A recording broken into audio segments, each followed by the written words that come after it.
Assalamualaikum warahmatullahi ta'ala wabarakatuh.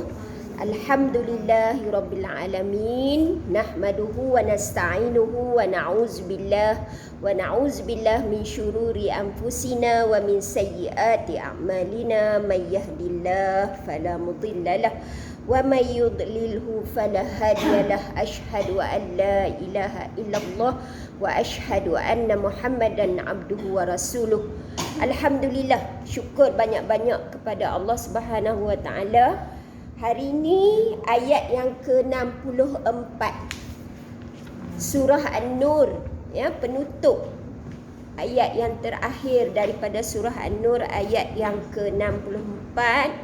Kalau kita lihat tajuk yang diberi di situ, pengisytiharan kerajaan Allah Subhanahu wa taala, keadilan dan ilmunya. Sangat menariklah ayat ni. Ada kena mengena dengan isu yang sekarang ni sangat hangat, ya, isu kalimah Allah. Okey. Sebelum tu kita lihat dahulu ayat yang ke-64 ini. Ya, a'udzubillahi minasyaitonirrajim. Ala inna lillahi ma fis samawati wal ardh. Qad ya'lamu ma antum alaihi wa yawma yurja'una ilaihi fayunabbi'uhum bima 'amilu wallahu bikulli syai'in alim.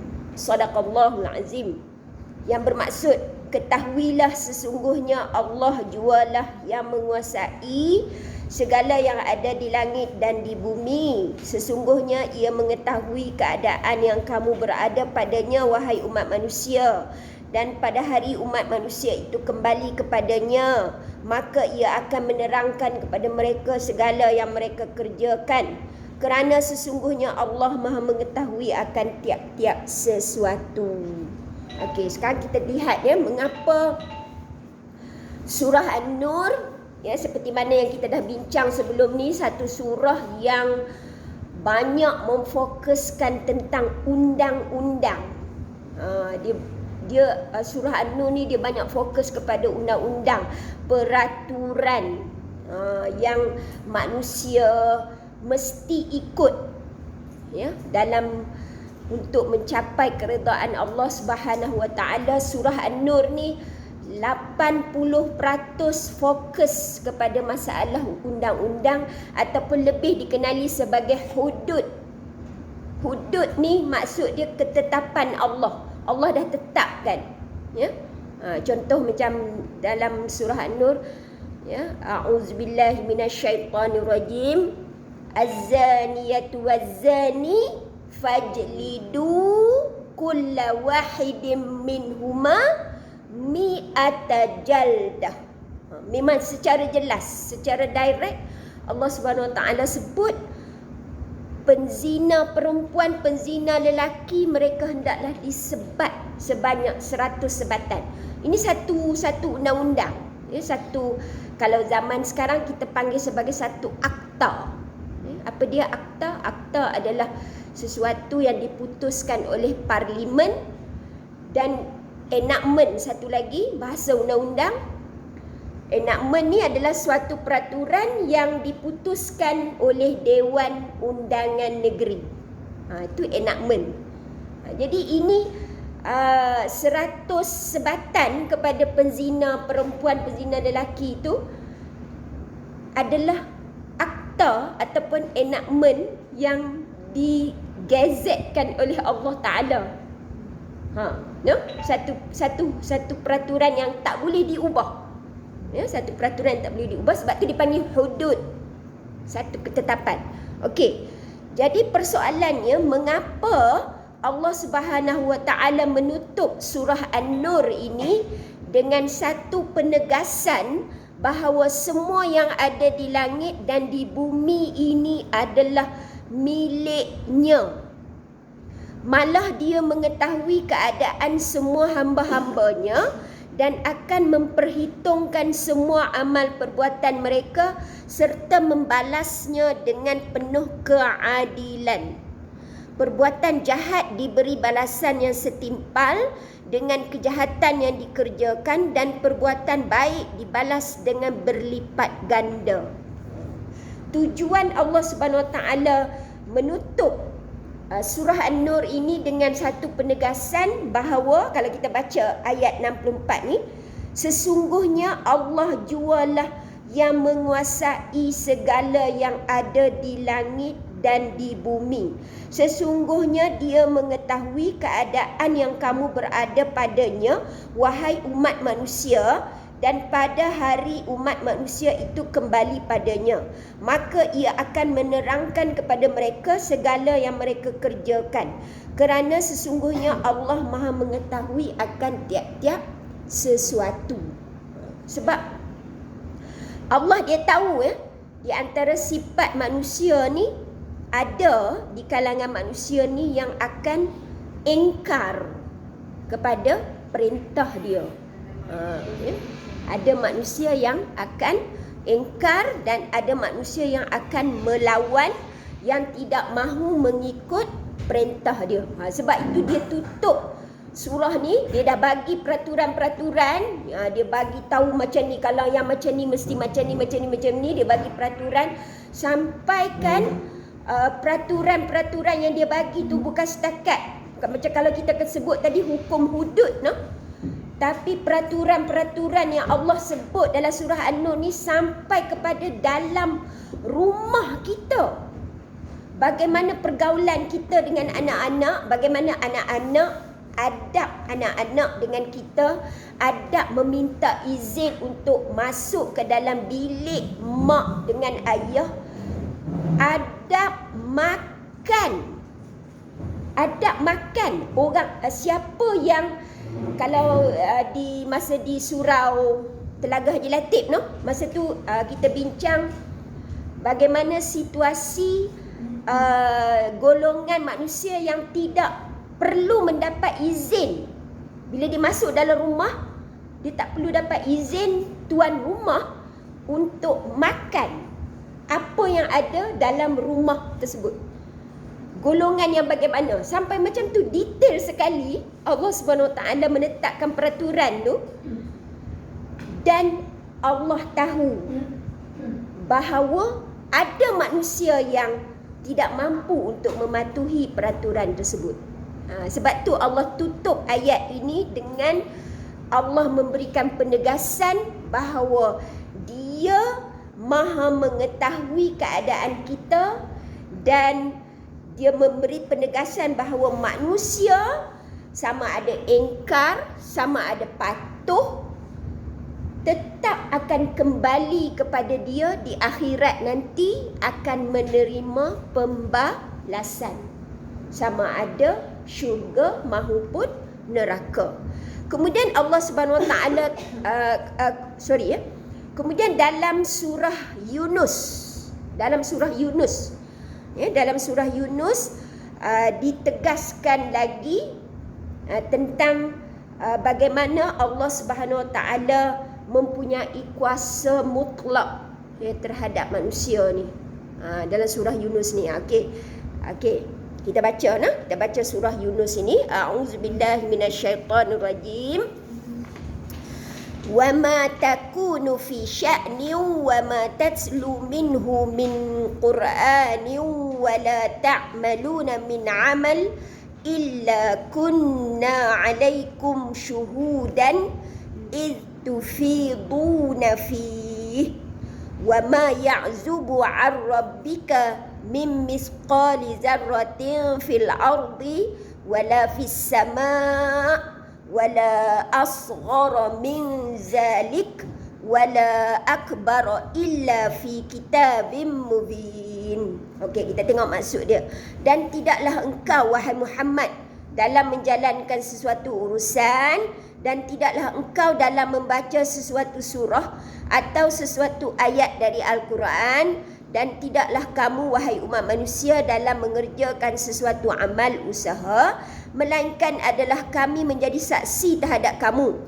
ketika kamu mengerjakannya dan tidak akan hilang lenyap dari pengetahuan Tuhanmu sesuatu dari sehalus-halus atau seringan-ringan yang ada di bumi atau di langit, dan tidak ada yang lebih kecil dari itu dan tidak ada yang lebih besar, melainkan semuanya tertulis di dalam kitab yang terang nyata. Surah Yunus ayat 61.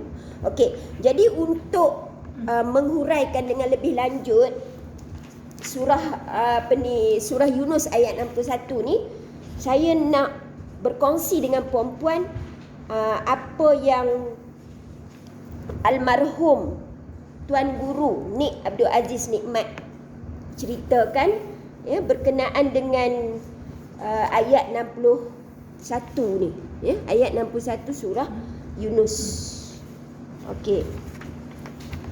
Baik ya puan-puan. Dalam ayat ini, saya baca lepas tu nanti saya akan ceritalah sikit-sikit. Dalam ayat ini Allah Subhanahu Wa Taala nak memberitahu apa saja yang manusia lakukan adalah dalam pengetahuan Allah belaka. Termasuk apa sahaja yang terlintas dalam hati manusia. Dalam pengetahuan Allah tu maksudnya apa saja yang terlintas dalam hati kita. Macam sekarang ni kan, apa yang terlintas dalam hati kita, Allah tahu. Allah masih lagi memasukkan semangat dan iman ke dalam hati kita supaya kita benar-benar bertuhankan kepada Dia semata-mata. Jangan beriman kerana meniru orang lain.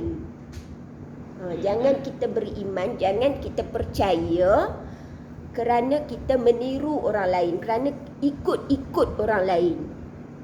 Sebab tu bila asyhadu an la ilaha illallah, kita terjemah, Tok Guru kita zaman dulu lah, dia terjemah bahasa dia lah, aku naik saksi.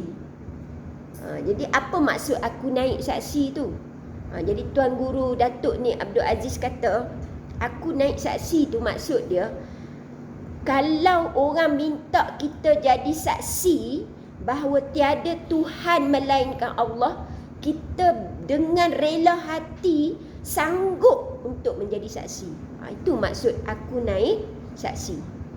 Kita sanggup menjadi saksi bahawa memang sememangnya bahawa Allah Subhanahu Wa Taala itu tiada Tuhan melainkan Dia. Okey, kalau keadaan ini berlaku, kalau keadaan maksudnya kita Islam kita ni kerana kita ikut orang, kalau keadaan ini berlaku, ia menunjukkan kelemahan dan kejahilan kita. Kalau apa kerja buat kita selama ni, kita semayang ke, kita puasa ke, kita tutup aurat ke, bukan kerana kita patuh kepada Allah Subhanahu Wa Taala, tapi hanya semata-mata kerana kita ni ikut orang buat macam tu kita buat, maka itu adalah tanda-tanda kita ni masih jahil. Jadi apa yang perlu kita buat bila kita tahu bahawa kita masih jahil? Kita perlu lebih banyak lagi belajar, menuntut ilmu, untuk membuang kejahilan itu. Okey. Allah Ta'ala tahu keislaman kita sekarang sama ada kita ikut kerana orang ataupun kerana kita berpuas hati dan yakin bahawa Islam ini memang betul. Kita sekarang ni bila kita Islam, kita yakin dah bahawa Islam ni memang betul. Jika dibandingkan dengan agama-agama lain, Islam ni lah yang sememangnya yang betul. Ada tak keyakinan tu dalam hati kita? Okey, maknanya kalau orang lain buat tidak serupa dengan aku, itu dia punya pasal. Aku tidak akan ikut dia kerana aku yakin benda yang aku pegang sekarang betul. Supaya keimanan dan keyakinan kita berada di tahap yang sungguh-sungguh. Hendaklah kita sentiasa merujuk ayat-ayat Al-Quran, termasuklah ayat yang kita baca hari ini. Okey. Andainya orang bukan Islam bertanya, kenapa kena sembahyang? Kenapa tidak boleh bercakap bohong? Kenapa tidak boleh mencuri? Kenapa Islam ni tak boleh mencuri, tak boleh tak semayang, tak boleh tinggal semayang, tak boleh. Kenapa? Tentulah orang-orang Islam akan menjawab, kerana kami beragama Islam. Jadi bila kita jawab sebab kami orang Islam, bila kita jawab sebab kami orang Islam tu, mesti dalam hati kita yakin bahawa Islam ni lah agama yang benar. Dan apa yang kita buat, kepatuhan dan ketaatan kita kepada Allah SWT itulah yang akan menyelamatkan kita di dunia dan di akhirat. Kena ada keyakinan tu. Kena ada rasa yakin tu. Betul ke aku ni? Aku duk ikut Islam selama ni, betul ke? Kalau ada ragu-ragu macam tu, kita kena betulkan balik. Kalau ada timbul keraguan macam tu, betulkan balik. Yakinkan balik hati kita. Okey? Dan seterusnya orang Islam bertanya lagi, apa ertinya agama? Jawabnya, agama merupakan peraturan hidup yang Allah Ta'ala turunkan dari langit. Di antara ajarannya supaya manusia tidak berdengki. Supaya manusia tidak melakukan khianat. Jadi agama, kalau orang bukan Islam tanya kepada kita, apa agama ni? Kita kena jawab, agama ni adalah peraturan. Peraturan yang Allah turunkan kepada manusia. Kenapa perlunya peraturan tu? Supaya manusia ni hidup tidak saling bermusuhan antara satu sama lain. Tidak ada dengki-mendengki, tidak ada khianat-mengkhianati antara satu sama lain, supaya dunia ni menjadi aman. Tu jadi kita kena ada kepahaman macam tu. Kita kena ada bahawa pentingnya agama tu dalam hidup kita. Kita kena menggunakan agama tu dalam hidup kita. Adalah ni orang marah, kata kita ni penunggang agama. Penunggang, apa maksud penunggang? Penunggang ni maksudnya kita guna. Kita jadikan agama tu sebagai alat untuk kita hidup dalam dunia ni. Kita jadikan agama tu sebagai alat. Betul lah. Habis tu nak jadikan apa sebagai alat? Kita nak hidup. Kita nak hidup, nak makan, nak bekerja, nak berkahwin, nak macam-macam lah dalam dunia ni kan. Nak berumah tangga. Apakah alat yang kita nak guna kalau selain daripada agama? Kalau orang tanya, adakah anda penunggang agama? Ya. Memang saya sedang menggunakan agama saya untuk saya menjalani kehidupan ini. Sebab agama adalah peraturan hidup. Okey. Kalau orang bukan Islam membuat juga kajian dengan orang yang tidak beragama, maka mereka boleh buat perbandingan yang mana baik di antara orang beragama Islam dengan orang yang tidak beragama. Apabila dia buat bandingan Tuhan yang dipuja, dia akan dapati Islam mengajar Tuhan yang dipuja ialah Allah yang Maha mengetahui segala isi perut hati manusia, segala kelipan mata manusia dan segala benda yang terlintas di dalam kepala manusia. Kita kena faham bahawa Allah yang sedang kita sembah ni adalah Allah yang mengetahui segala-galanya. Allah yang mengetahui segala apa yang terlintas dalam hati kita. Allah yang mengetahui kerlipan mata kita. Allah yang mengetahui apa saja gerak-geri kita, sama ada sembunyi ataupun jelas. Semua Allah tahu. Kita kena ada keyakinan yang sebegitu. Ya. Okey, adapun Tuhan yang orang Islam puja yang bernama Allah, dia sendiri beritahu sifat dia. Okey, macam mana kita tahu bahawa Allah ni Maha mengetahui? Siapa yang habaq dekat kita bahawa Allah ni Maha mengetahui? Sama ada yang sembunyi maupun yang zahir. Siapa yang habaq kat kita? Siapa? Allah sendiri yang habaq. Allah sendiri yang habaq. Ya, dia sendiri yang memberitahu sifat dia. Dia sendiri yang habaq dekat manusia, wahai manusia, aku ni tahu hampa buat apa. Sama ada hampa sembunyi, sama ada hampa zahirkan, semua aku tahu. Dan aku tahu apa apa saja yang sekarang ni yang ada dalam hati hampa, wahai manusia, aku tahu. Okey, macam mana kita boleh tahu kata Allah tahu? Siapa yang bagi tahu? Allah lah. Allah lah yang bagi tahu. Dia bagi tahu macam mana? Dia bagi tahu dalam Al-Quran. Okey. Dia yang dapat dibuktikan dengan segala benda atas muka bumi ini. Langit, bumi, matahari, cahaya hujan merupakan bekas tangan Allah belaka. Adapun Tuhan lain selain daripada Allah, Tuhan yang selain daripada Allah ni bercakap pun tidak memperkenalkan diri dia pun tak pernah. Tuhan-Tuhan seperti berhala apa semua, dia tak pernah bercakap dan dia tak pernah memperkenalkan diri dia. Tapi berlainan dengan Allah SWT yang kita sedang sembah ni, dia sendiri memperkenalkan diri dia.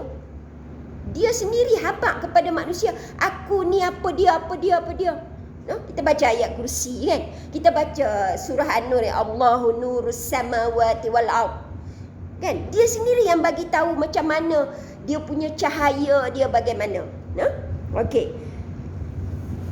Lepas tu cuba beritahu siapa yang mencipta langit kalau kamu tidak percaya aku yang membuatnya. Jadi Allah cabar kita. Okey, sekarang ni Allah bagi tahu. Dia kata dia yang ciptakan langit dan bumi. Lepas tu, okey, kamu tak percaya. Kalau kamu tak percaya, kamu bagi tahulah. Kamu bagi tahulah siapa yang menciptakan langit dan bumi ni. Memang manusia tidak akan dapat menjawabnya.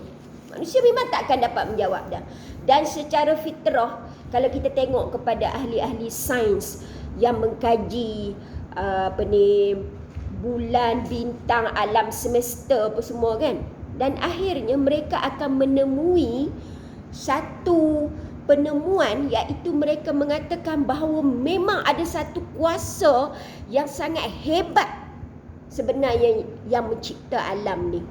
Bila dia kaji kan, planet Maresnya, planet Plutonya apa semua, last kali saintis ni dia akan jumpa, dia kata sememangnya ada satu kuasa, dia kata satu kuasa yang sangat hebat. Cuma dia tak tahulah kuasa tu apa. Tapi bagi kita orang Islam, kita dah tahulah jawapannya, sebab dalam Al-Quran Allah dah cerita. Siapa kuasa itu? Akulah. Allah kata.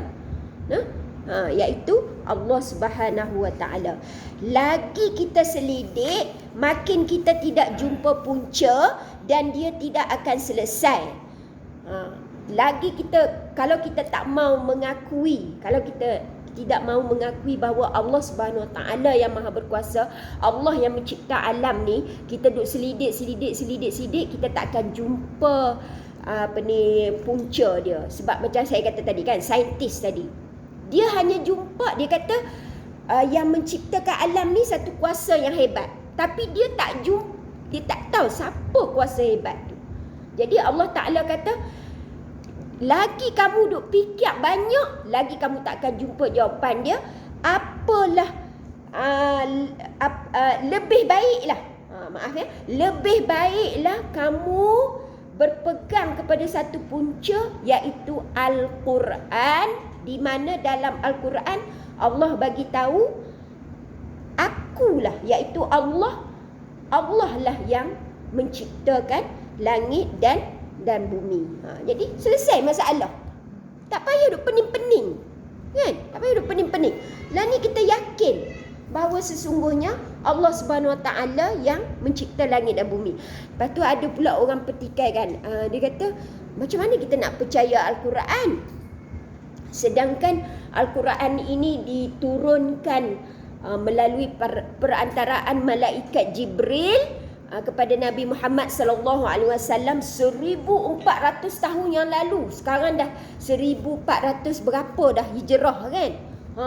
Jadi dia kata dah lama dah Al-Quran ni diturunkan. Macam mana kita nak boleh percaya? Perempuan, kita ambil contoh perempuan balik sekejap lagi. Kalau anak masih belajar lagi, masih sekolah lagi, perempuan ambil buku dia kan. Ambil buku dia. Saya ambil contoh, kata contoh buku geografi. Buku geografi kalau zaman dulu kita panggil ilmu alam. No? Buku geografi tu dia buat peta Malaysia. Dia buat peta Malaysia. Lepas tu di hujung peta Malaysia tu ada Pulau Singapura. Okey, saya nak tanya perempuan ni, ramai-ramai kita ni, siapa yang pernah sampai ke Pulau Singapura? Tak ada kan? Tak ada seorang pun yang pernah sampai ke Pulau Singapura.